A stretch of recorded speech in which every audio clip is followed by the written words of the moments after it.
Hello and welcome to another edition of Todd Wilson's Georgia Journal.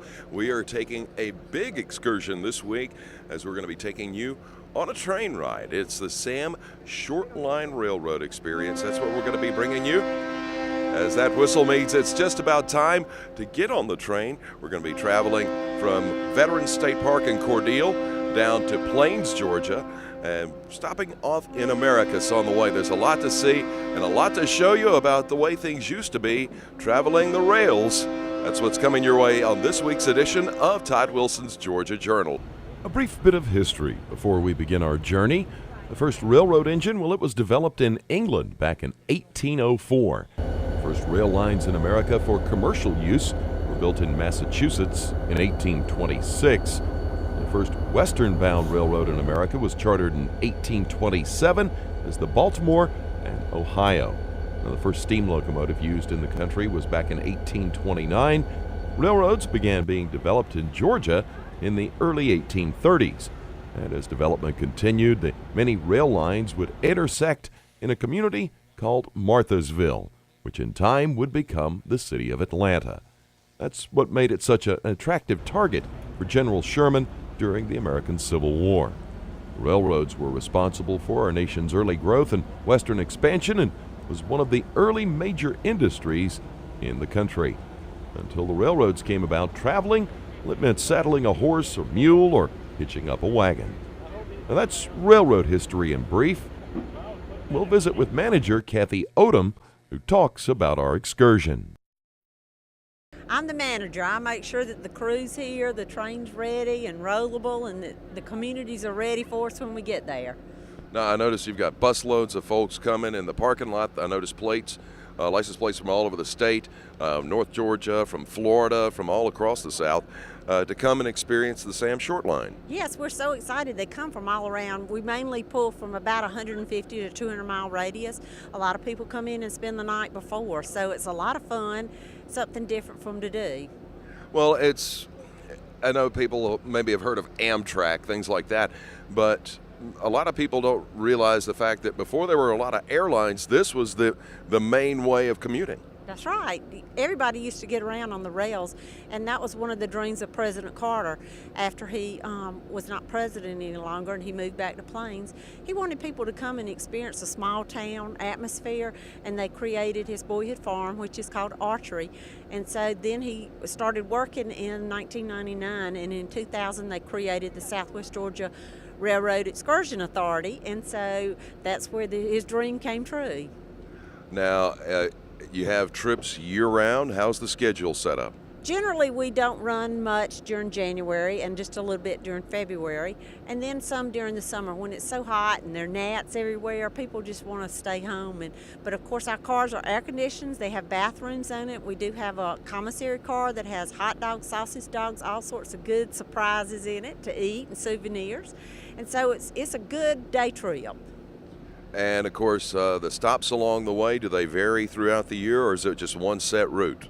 Well, most of it's a set route going from Cordele over to Archery and Plains in Americus. Sometimes we stop in Leslie at the Rural Telephone Museum. So we vary it from day to day and from excursion to excursion, but generally it's the same route. Now, I've ridden on trains. My camera operator never been on a train before, and for a lot of the younger generation probably have never had that experience. So do you see a lot of new faces or a lot of people who are just nostalgic for the way it used to be? A lot of people come and ride the first time, then they want their grandchildren to experience it, their children to experience their Sunday school class or their club or organization. Or sometimes we have businesses come, they rent the whole train and they have a picnic or a outing that's like a team building for their business. So it's a real unique experience for anybody who wants to try something different. All right, well, the most important question for our viewers will be, how do I get more information if I want to take a Sam Shortline experience? They can go, if they've got a computer, they can go on www.samshortline.com, or they can call our phone number, which is 877-GA-RAILS. And if it's local, it's 229-276-0755. And about how many, total capacity? I see you got 3, 6, 7 cars? That's correct. We've got 3 coach cars on today and 2 private or premium cars. And so our capacity today is about 320. So we normally can go up to almost 500 when we put all our cars on, but we don't have all our rolling stock on today. All right. Well, it's going to be an interesting experience for all of us. I hope you're going to enjoy it, as it's all a part of Todd Wilson's Georgia Journal. Glad you're with us. Let's get aboard the train. The Sam Shortline is operated by the Heart of Georgia Railroad, or HOG for short. Our trip will be taking us from Veterans State Park to Americus, and then on to Plains and the Archery, Jimmy Carter's boyhood home. The round trip is some 68 miles and gives you a chance to live history. The stops along the way offer some interesting sights as well. We boarded the train along with 300 other travelers and set out for the first destination, Americus. Have your tickets ready, please. Tickets. She did. She did? Yeah, okay.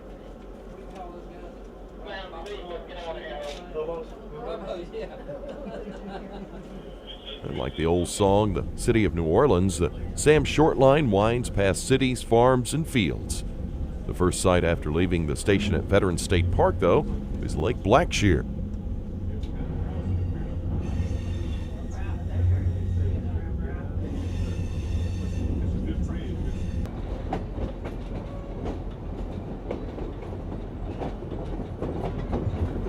The overcast conditions and mild temperatures that day made it pretty good for fishing as well. Modern train systems, of course, now in Europe and Asia have so-called bullet trains known for their high speeds. Well, the Sam Shortline is not a thoroughbred iron horse.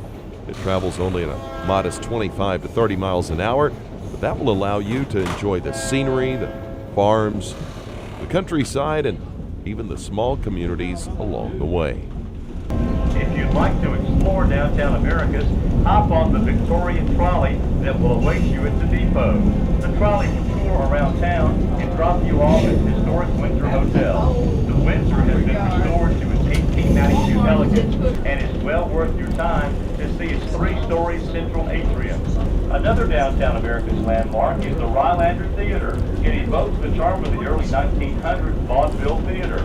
Free tours of the facility are available. After about an hour, the Sam Shortline's first stop took us to Sumter County and Americus.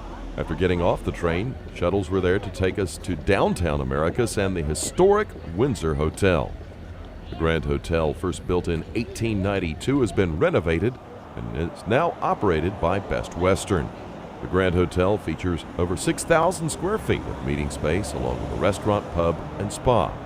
The Windsor is considered to be the crown jewel of Southwest Georgia and features a design reminiscent of a classic European hotel of the late 19th century. A tour of the hotel is available. Also in downtown Americus, visitors can explore another piece of classic architecture and entertainment, the Rylander Theater. Kent Soul, now you are the tour guide here at the Rylander. Tell us a little bit about how long you've been involved at the Rylander. The Rylander reopened in 1999, and I've been here since then. Now, originally it was constructed in between 1919 and 1921. We opened January 1921. So there's been a lot of shows come through here, I'm sure. Most stage shows. But during the 30s, after talkies had come in, it became primarily a movie theater. Nobody had the money for stage shows anymore. The Depression hit everybody hard, kind of like we're experiencing now, the recession, if you will. But the theater has been restored to its original set. Yes, we restored the theater for between 95 and 99. It took 4 years. It only took 2 years to build it, but it took 4 years to restore it. Now, how many seats? A little bit of... 620. We have 620 seats. And the stage?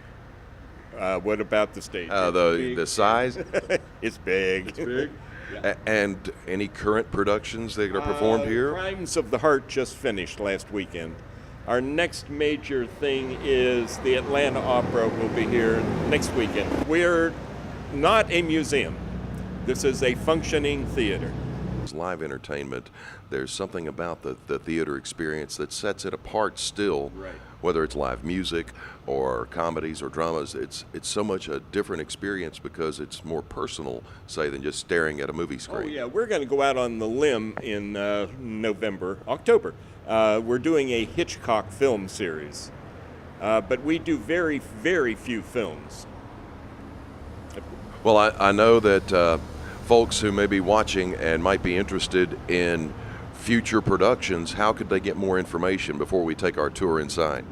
Go on the web, rylander.org. That's it. Now, I happen to notice that there's 2 other buildings in the block here that also have Rylander on them.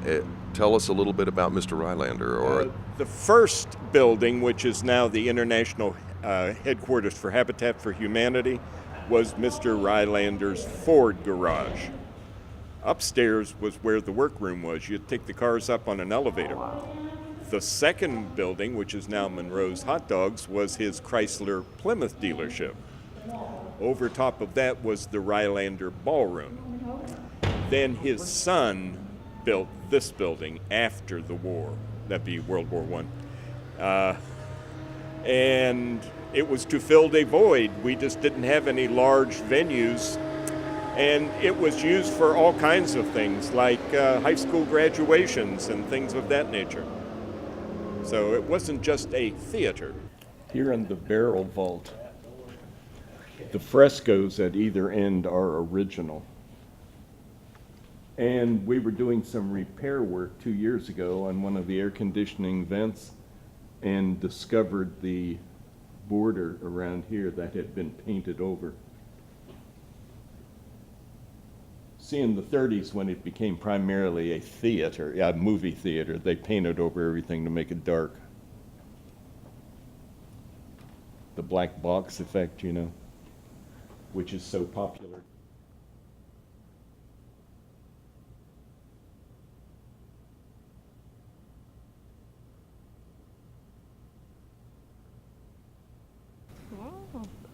It's a 1928 Moeller theater organ. And then, of course, we don't use the boxes, and that cut out about 200 seats. Our tour of the Rylander now done. We trekked along through downtown Americus and found yet another historic marker like the ones you'll find statewide, this one dating back to the American Civil War.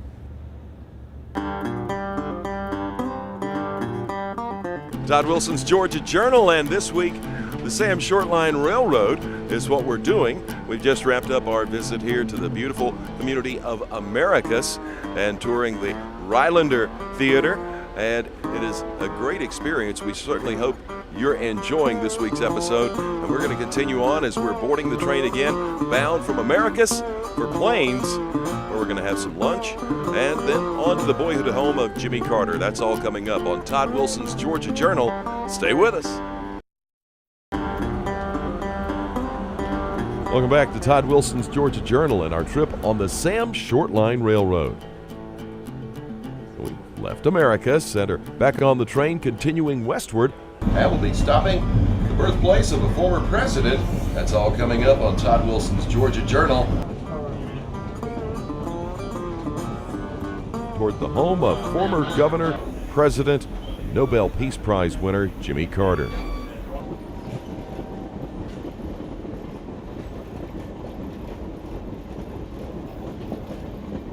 Plains, it's changed little since the 1970s. The town's population now stands at just under 600. And still, its most famous resident, of course, would be President Carter.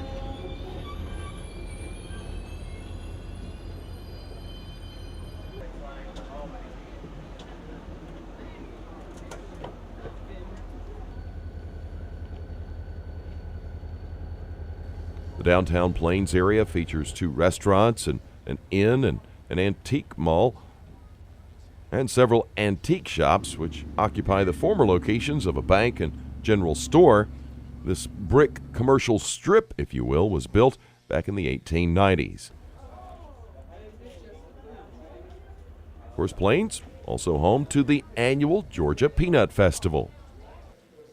Fans of antiques can find many unique items and lots of memorabilia, books, and items linked to the former president. And you can also take a self-guided tour of the old Plains train station. It was built back in 1888, but will become famous as Jimmy Carter's campaign headquarters back in 1976. Following a delicious lunch at Mom's and a taste of peanut butter ice cream, it was time to get back on the Sam Shortline and make the short trip out to the boyhood home of Jimmy Carter called Archery.